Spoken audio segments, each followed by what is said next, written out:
She sat on her adoptive son, crushing him to death to stop him from calling his caseworker and the police. Trigger warning. Dakota Stevens was a sweet little boy who had a rough start from day one. When he was just a little boy, CPS took him away from his biological parents and deemed them unfit and claimed that they were not properly taking care of him. Dakota bounced between foster homes until he landed in the home of Jennifer Lee Wilson and her husband. The pair were foster parents who were looking to adopt several children. On April 25th, Dakota ran to a neighbor's house and asked him to call 911 and said that his adoptive mother, Jennifer, had struck him in the face and would not let him call his caseworker, and he was too afraid to go home. Dakota then begged the neighbor to please adopt him or let him stay there because he didn't want to live with Jennifer anymore. Within a few minutes, Jennifer arrived at the neighbor's house, and when the neighbor approached her, she told the neighbor to mind their own damn business, and then she put Dakota in the car and they left. The neighbors said they knew Dakota was upset, and he did ask them to call 911, but they didn't call the police because they didn't think he was in any real danger. And it's a damn shame because had the neighbors called the police when Dakota begged them to, the police probably could have saved Dakota's life that day. When they got back home, Jennifer got out of the car and demanded Dakota get out too, but he refused and said he wanted to leave, and that was when Jennifer took him out of the car and then sat on his head and chest with all of her body weight. Now, Jennifer weighed over 340 pounds. Dakota only weighed 90. She knew she was a lot stronger and heavier, and this wasn't going to end well. She continued to lay on him even after he lost consciousness, where she then accused him of faking it.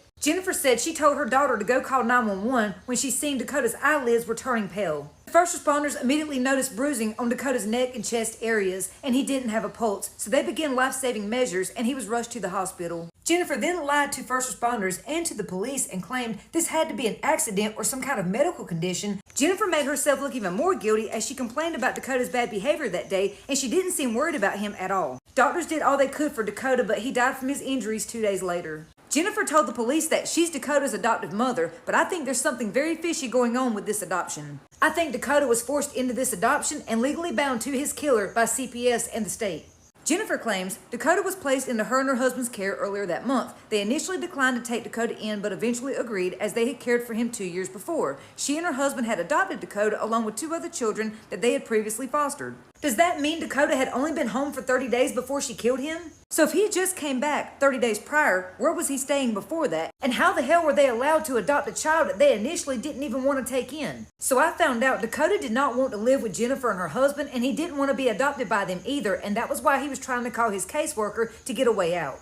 That boy had been begging to call his caseworker for weeks, and she wouldn't let him for a reason because she knew he was going to spill all the beans about what had been going on in that house. This is why it's so important for caseworkers to go back and talk to the children even after the adoption is legal. Several reports and complaints were filed with Indiana CPS on behalf of Dakota, but they were all ignored. Now, Jennifer was not arrested right away because the police said they needed to get an autopsy and gather more evidence before they could file the warrant. The autopsy proves this was no accident or medical condition like Jennifer claimed. Dakota's death was ruled as a homicide, and he died from mechanical asphyxiation. He suffered from organ and soft tissue damage, liver and lung hemorrhaging, and other injuries. The Ring doorbell footage showed Jennifer laying on top of Dakota as he screamed out for help. A later clip showed Jennifer still laying on top of Dakota even after he stopped moving. Jennifer laid on Dakota for over 7 minutes. The video also shows Jennifer telling her husband that Dakota was having one of his days. So when the police finally had enough evidence to arrest her, they couldn't find Jennifer because at that point she had left Indiana and went to Michigan. Jennifer was finally found and arrested on July 14th in New Buffalo, Michigan after a license plate camera reader detected her vehicle through a traffic light. So the police confronted Jennifer with the Ring doorbell footage, and now she claimed she wasn't trying to hurt Dakota, she was only trying to restrain him to calm him down. Really, by sitting on his head, knowing that you weigh over 340 pounds, that was how you calmed him down? Bullshit. That don't even make no damn sense. You don't sit on somebody's head to calm them down. Jennifer was only charged with reckless homicide. That charge does not match the crime. Jennifer is currently sitting in jail in Michigan, waiting to be extradited back to Indiana. If a judge gives her bail, they need their ass kicked. Now let's take a moment to remember 10-year-old Dakota Stevens. Dakota's biological family said he was a great kid. He just wanted to play and have fun, and he deserved to do that, but his life was ripped away from him by a monster. And he was not this evil demon child that Jennifer tries to make him out to be. He was just a sweet, innocent little boy who deserved a lot better. Every single foster family that Dakota stayed with said Dakota was a great kid, a joy to have around. He was fun, he was charming, he knew how to have a good time, and that there is not a bad bone in his body, and that the only reason she's demonizing him is to try to get herself out of trouble.